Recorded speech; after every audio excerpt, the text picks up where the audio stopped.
السلام عليكم ورحمة الله وبركاته. ازيكم حبايب قلبي؟ عاملين ايه؟ كل سنة وانتم طيبين يا حبايب قلبي، وربنا يعود عليكم الأيام بخير يا رب. وصلوا على النبي كده. والنهاردة بقى في مصر حاجة تانية، رمضان في مصر حاجة تانية، محشي وبط. كل سنة وانتم طيبين، ونعود عليكم الأيام بخير يا رب، ورمضان كريم عليكم ومع الأمة العربية كلها يا حبايب قلبي. هنا بقى هنعمل التسبيكة بتاعة المحشي. هنا جبت بصلتين كبار اهم، حسب ما انت هتعملي بقى المحشي بتاعك. جبت بصلتين كبار وبشرتهم، حطيتهم على النار اهو. هسيبهم لما ينشفوا شوية واقوم حاطة عليهم الزيت كده يا حبايب قلبي. المية بتاعت البصل نشفت اهيت، هنحط بقى ايه الزيت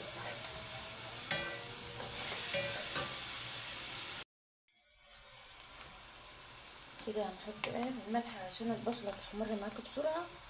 تحط لها الملح ايه عشان تبقى كلها ايه سوا بعض.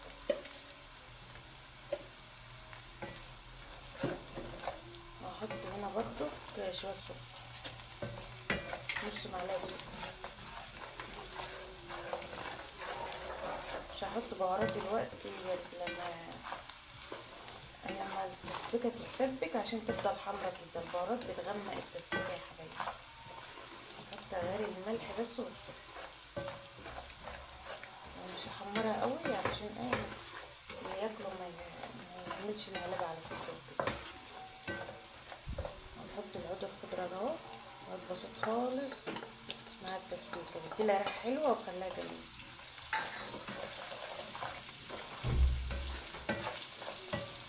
كل سنة وانتم طيبين يا حبايب قلبي. ما تنسوش بقى اللايك والاشتراك عشان يوصل لكم كل جديد يا حبايب قلبي بنعمله. ربنا يسعدكم يا رب ويوفق خواطركم.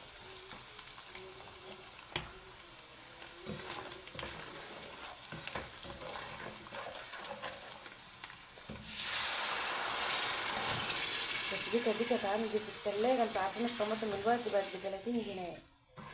كنت ببقى اجيبها وهي رخيصة، اسبكها واحطها في التلاجة. نفعتني يعني، لان في رمضان الطماطم بتغلى وكده. كل سنة وانتم طيبين. هنا يا حبايب قلبي هنعمل بقى البط بتاعنا اهوت.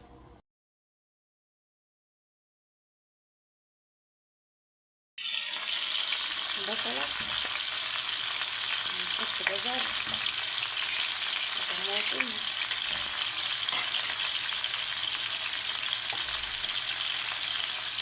وورق لورا،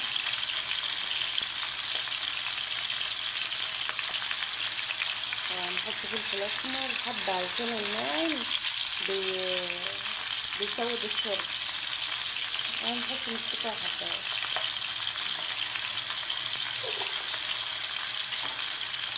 مش هحط بقى الملح دلوقتي، هحط بس شوية سكر صغيرين علشان ايه البط بتاعنا يستوي كده بسرعة.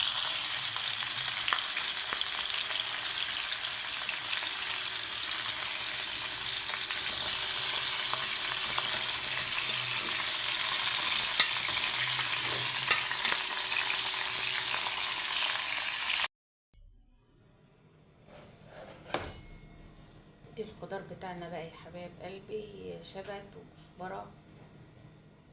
ولو انت حابة بقى البقدونس حط، بس انا ما البقدونس مش بحبه في الاكل، مش عارفة ليه. جبتها وغسلتها ونضفتها وخليتها زي الفل اهيت. هنمسكها بقى نقطعها ناعم خالص.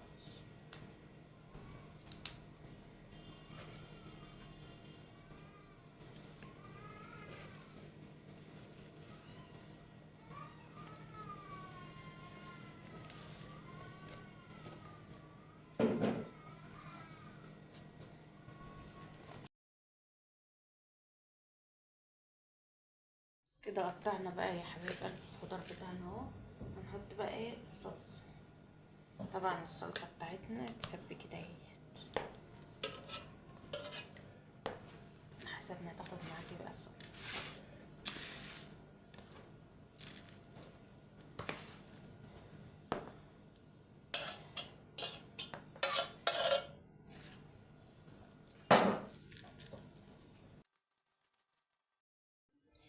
كده يا حبايب قلبي هنحط بقى البهارات بتاعتنا، لان احنا محطناش بهارات خالص عشان ما تسودش ايه الصلصة. انا بحب المحشي يكون حر شوية، يعني حامي شوية. واحط شوية فلفل اسمر، كزبرة. انتوا عارفين بقى الراعي الرسمي للمحشي الكزبرة. كزبرة وكمون. احنا حطينا الملح طبعا في التسبيك، وحطيت شوية سكر. احط برضو شوية زيت هنا يدوا لمعة للمحشي حلوة اوي.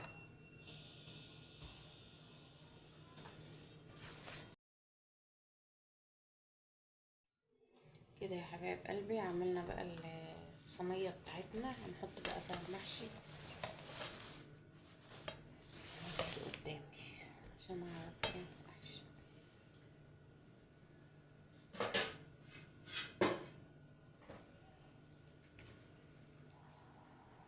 دي الكوسة يا حبايب قلبي قورتها اهي. هنحشي بيها، وهنحشي برضو بفلفل وورق عنب وكرنب. هنحشي الاول بقى الكوسة والفلفل والحاجات ديت علشان ايه نكمل الصينية ده الاول. جايبة الكوسة رفيعة خلاص اهو.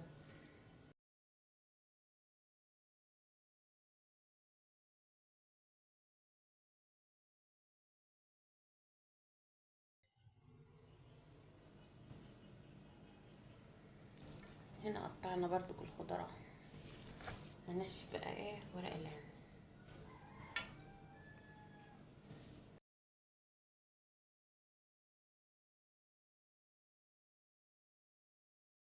كده يا حبايب قلبي خلصنا المحشي بتاعنا اهو. عملنا الكوسه والفلفل حطيتهم في صينيه لوحدهم، ودي عملت الورق العنب وورق الكرنب مع بعض. حطيت نص الورق العنب في جنب لوحده والكرنب لوحده. هنعمل ايه بقى يا حبايب قلبي؟ هنحط ايه جبت معلقتين صلصه من اللي فايدنا هما من التسبيكه وهنحط بقى عليهم ايه الشوربه. شوربة البط دي يا حبايب قلبي بتبقى سمنة وحلوة.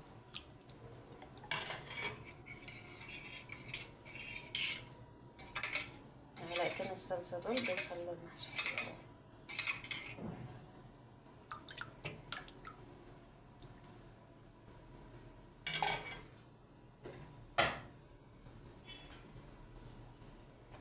نحط دي بقى يا حبايب قلبي علشان ايه اسقي الاول علشان ايه نهزه. وهنا يا حبايب قلبي البط بتاعنا اهوت، الشوربة بتاعته زي العسل اهي موطية عليه، وبسيبه بقى يستوي براحته خالص. شايفين يا حبايب قلبي المحشي؟ بسم الله ما شاء الله.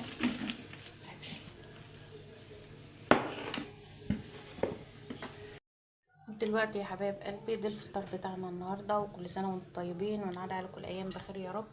المحشي بتاعنا اهوت، وحمرنا البط ومخلل والسلطه، وكل سنه وانتم طيبين يا حبايب قلبي، والسلام عليكم ورحمه الله وبركاته.